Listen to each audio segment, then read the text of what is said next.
Good afternoon, everyone. My name is Rob Meikle from the City of Toronto. I am the Chief Information Officer for the City of Toronto, and it's my distinct honor and privilege to be here today. This is my first time in the country of Colombia and in this beautiful city and seeing some beautiful people.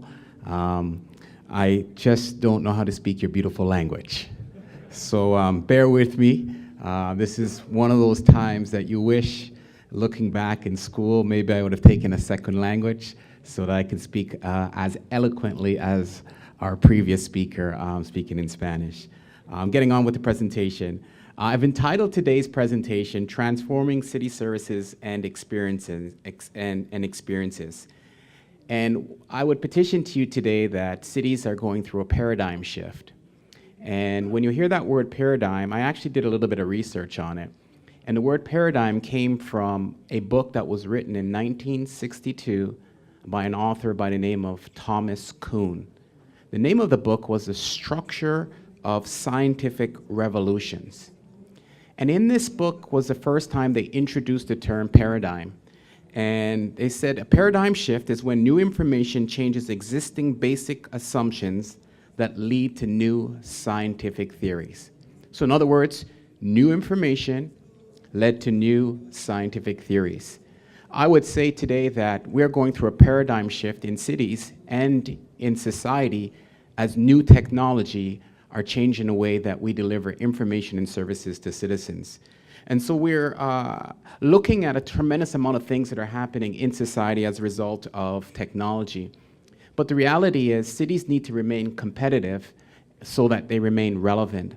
A McKinsey Global Institute report states that the current top 600 cities will not be the same over the next 15 years.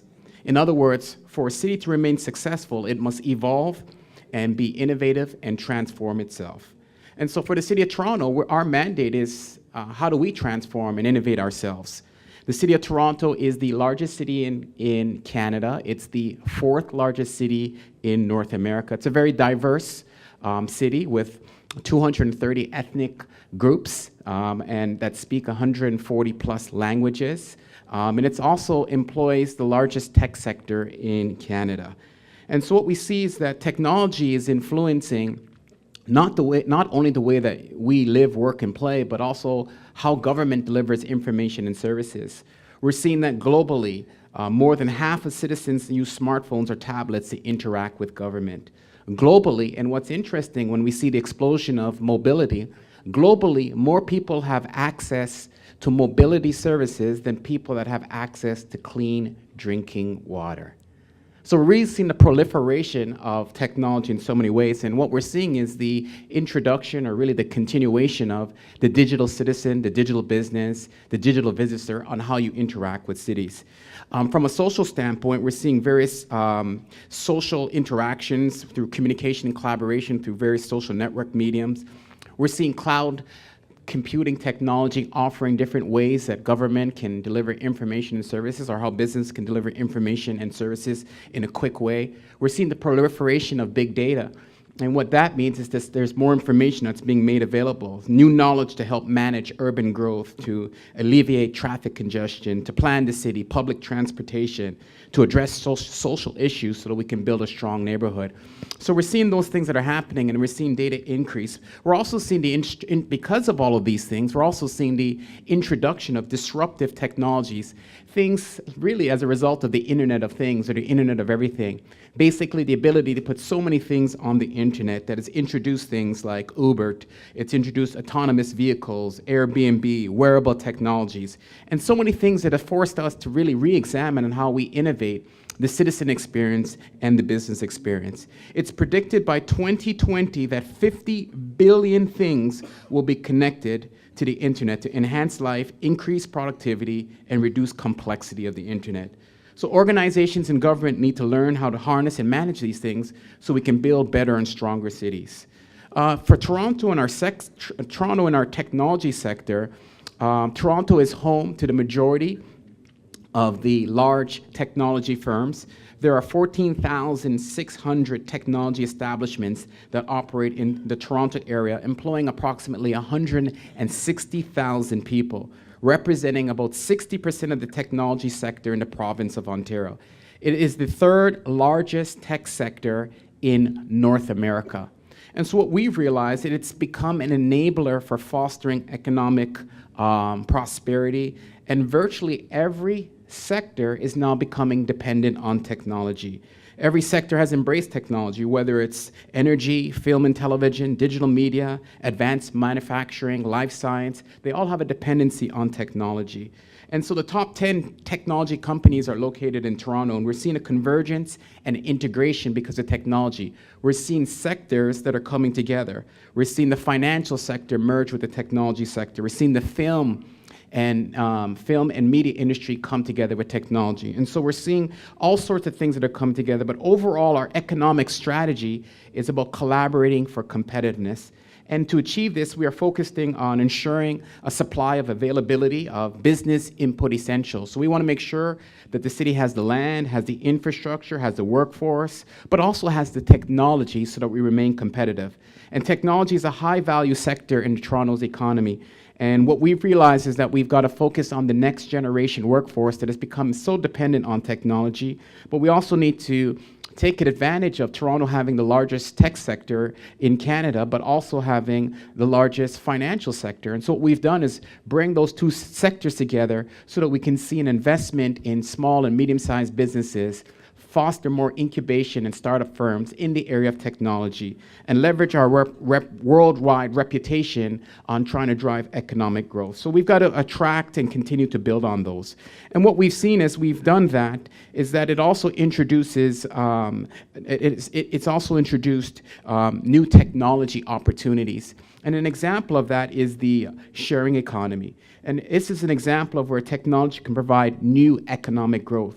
The sharing economy is, quite frankly, become somewhat even disruptive for cities as we learn how to manage the introduction of the sharing economy. And really what that is, it's either one person shares their asset with several other people. An example of that would be like Uber. You have one vehicle and you share it with multiple people. But then you can also have multiple assets that are shared with multiple people. An example of that would be, for us, we have something called Bixie Bikes. We also have tools for Toronto where people share tools, a group of people share their tools with another group of people. And what we're seeing is really a decentralized exchange of goods and services. So predominantly goods and services were provided through traditional means, and now we're seeing those being provided through a decentralized manner, which has really stimulated a new form of economic growth. Today, the sharing economy is estimated to be worth about $15 billion US. And by 2025, this is predicted to grow to $335 billion. This is significant because this is really a new sector that has been introduced as a result of technology. And we, as responsibility as government, we have to protect public interests, but at the same time, create an environment for industry to be able to prosper and also drive economic development. And so we're continually evolving, and what we've seen is that we've realized that our mandate and goals really stay the same. And in order to drive an innovative city where people want to live, work, and play, we've done some research, and what we found is that really, is it about technology? Not really. It's fundamentally about improving the quality of life for citizens that live, work, and play in the city of Toronto. And what we found is that really we have three main overarching goals, and that is to really drive and stimulate economic prosperity, ensure environmental sustainability, but also responsibility for social advocacy. So all of the services and information that the city provides fits in within those three categories. But what we found is what's becoming increasingly important is that there's this digital infrastructure. And cities have been used to planning out land and sewage systems, roads and bridges and highways. But now we've got to think about how we're planning the digital infrastructure that is not only bringing these services together, but is also increasing our ability to deliver information and services to citizens and businesses in the city of Toronto. So what have we done? We've organized our programs into some categories, and we've called them our e-city programs. That's ultimately our macro strategy. And what we realized that all of our programs that we are delivering, information and services, citizens and businesses, can be organized in these categories. I wouldn't go through each one because of the sake of time, but what we've realized that by organizing them in clearly defined programs, with clearly defined business outcomes, we can ensure that we're making the right strategic investments. So rather than just investing in technology for the sake of technology, understanding the goals and the objectives we're trying to achieve within these various areas so that we can drive those outcomes in a strategic way in a timely manner. So as we've done that, we've realized that it has allowed us to really take a closer look at our investments and ensuring not only on how we are engaging citizens, but also understanding that we're in the business of an integrated service delivery supply chain. In other words, in the same way that technology has made services converge, we've also found that in terms of delivering services, there's an integrated service delivery supply chain. What do I mean by that? If we don't have good financial practices or we don't have good employee productivity solutions, it affects our ability to drive service excellence. And so instead of looking at them as independent programs, we've organized our programs and our investment in this model so we can understand strategically the effort and the investment that's going to driving towards service excellence. And so those are the things that are really helping us drive towards innovation in a smart city. But really, that's not the entire picture. We also recognize previously, the slide I was just showing you showed a lot of the investments that we have been making, that we have made, or that we're currently making. But there's this whole new picture that's being introduced as technology solutions are being introduced in the industry and in the city. So we want to modernize the way that the city delivers its services, but we also want to capitalize on the opportunities of things that are happening in the economy or in the industry to allow us to be more effective on driving citizen engagement and driving operational efficiencies. And so we took a look really at smart cities. And by definition, a smart city uses digital technologies or information and communication technologies to enhance quality and performance of urban city services. Really to do what? To reduce costs, to improve customer service, and to transform the citizen experience and to drive citizen engagement and ultimately outcomes of continued and improved quality of life. So by doing that, we came up with a smart city strategic framework. A lot of the terms here, probably nothing is new to you. What have we done that's, I would say, a little bit different? What we've been doing is we spend a significant amount of time developing what we call use case business case studies. And what we're doing is because the Internet of Things, the Internet of Everything, there's so many things that you could put on the internet. There's so many things that you can call a smart city in terms of leveraging technology on the internet to make better decisions, operational efficiencies, reduce costs. And so rather than getting lost in the proliferation and there's so many opportunities out there, we've been spending our time in terms of organizing where we want to strategically make our investments. So the city is committed to a clean, green, sustainable, caring, and friendly, dynamic city that improves the quality of life. We have our strategic goals that you see there. We're also modernizing and making sure that we have effective government in terms of how the government operates. But we're also realizing that there's broader city goals that are, quite frankly, not even really under the true ownership and accountability of the city, but we've got to figure out a way of bringing these things together, whether it's government and industry, so that we can develop a smart city that is globally competitive. So we've been taking a look at various things. We've been looking at smart resources, and as we look at smart resources, looking at real-time monitoring and management and control of physical infrastructure in the city, including things like buildings, lights, roads, traffic, water, energy, parks. We've been looking at urban analytics. How do we take this information to create not just a friendly city, not just to create an attractive city, but an efficient and cost-effective city? And also looking at things like the sharing economy and what that does in terms of economic prosperity. And as we've done that, there's, again, a proliferation of opportunities to make investments as we continually drive towards becoming a smart city. And what we found is that as we do that analysis, we've been looking at things that transform the citizen experience. We've been looking at things that deliver a good return on investment. But a real critical area that we've been looking at, too, is how quickly can we deploy that to market? In other words, how quick can we get the solution so that citizens, businesses, and visitors of Toronto can benefit from it? There's some things that might take, quite frankly, a very long time. And so we've been zooming in and focusing on those strategic investments so that we can make the city competitive.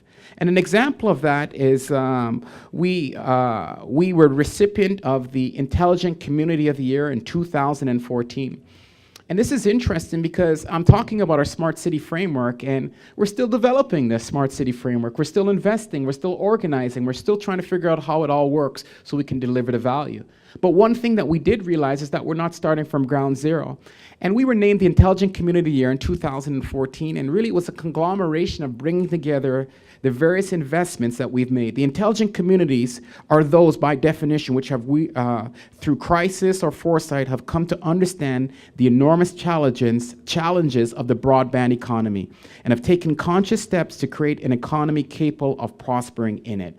And so what we've done is we've really scanned our own city, get a better understanding of the investments and the value that's being delivered, and how do we bring them together in an integrated manner. What we found is because of technology, it's allowing us to bring various sectors together. It's allowing us to bring our services together. It's allowing us to bring different stakeholders and groups together. And so how do we organize it so that truly we can build on that foundation? And so we realize that we must continue to be innovative. We must continue to build on this as we move forward. This is an example of all the partners that were involved in us really being named Intelligent Community of the Year. We've got educational institutions, we've got libraries, we've got tech companies, we've got the city, we've got multiple levels of government.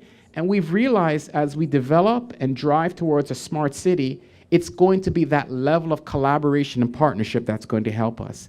An example of that is Waterfront Toronto. We created an intelligent community.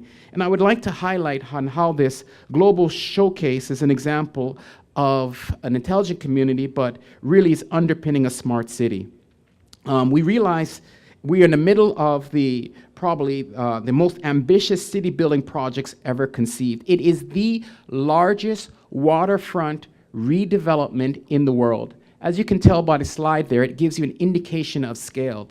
And we're building an infrastructure that's smart, but also that drives economic prosperity.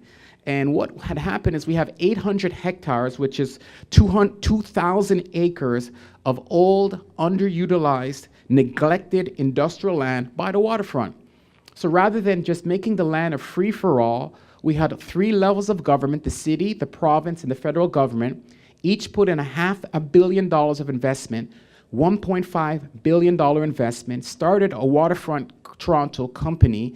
And what we did is say, instead of just trying to do things disparately, let's start all over.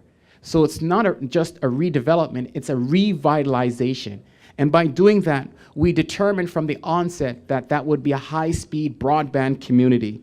And we made sure that as it's close to the downtown sector, that it's integrated with some of the other things that are going on with the city. And we're transforming those lands into new communities that will be home of 40,000 new homes, 40,000 new jobs, and 300 hectares of park space. So almost half of the space will be parklands.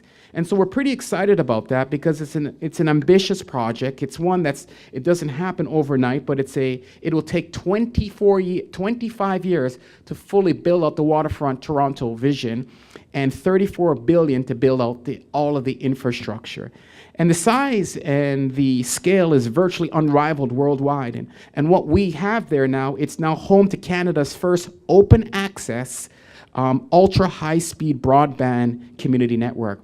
What does that mean? High-speed connections to every home, high-speed connections to every business, and with an agreement with the company that's providing it that it will remain the fastest network in Canada for the next 25 years.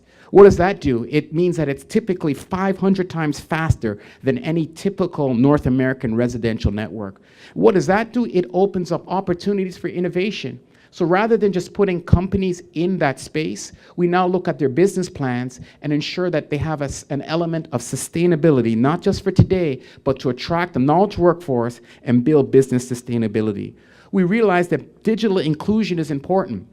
So how do we make sure that this digital network that's being made available, it's available for even government housing, and we want to make sure that it's one of a community that fosters inclusion.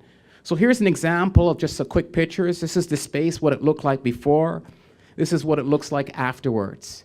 And so you see, it's a tremendous opportunity to transform a community and a city based on underpinning all of that, the technology that's driving all of this. Here's another example of a basic road by Waterfront Toronto, and here's a mock-up of what it looks like as we ensuring bright green space, but really looking at the opportunity of transforming that community. And in the midst of all of that, one of the things that we've done is created an innovation center. And so we have companies like Cisco that have made that the home of their innovation center. We have other companies that are moving their innovation center. So we've created a hub of technology firms that will be the incubation and fostering innovation and transformation so that we can build on that as we move forward. And the idea is that we would see new products, new services, and new ways of building upon this smart city so that we recognize that our smart city program is really not a destination, but it's a journey. And how do we continually to build upon it as we move forward, as we develop a good community, a smart community, but also with technology and bringing in partners. We literally have a living lab as we build this once in a generation opportunity. We realize that we got to get it right. So what are we doing? We have strategies that provide focus and direction that's driven by mayor and members of council. Again, the key word is how do we drive value-added city outcomes. If we cannot define and measure and track those outcomes, then we got to really think about whether we're making those investments. So what it's done is brought a lot of focus. We have a portfolio of solutions. Instead of just a list of projects and programs, you saw before we have this integrated plan. We need to know how all the pieces fit together. And we need to have good governance. Good governance means discipline, means speed in execution and decisions, and clearly defined performance measures. So moving forward as I wrap up, it's an opportunity to transform city services and experiences as we drive towards economic prosperity, environmental sustainability, and social advocacy. We realize that the citizen, the businesses that we interact has changed. It's become a digital citizen, it's become a digital business, and we need to provide various ways so that as people engage with government, it enhances their experience on how they live, work, and play in the city of Toronto, but continues to make it a globally competitive city. And that's what we've been doing, and we continue to learn, we continue to look for new opportunities to build a great city. Thank you very much.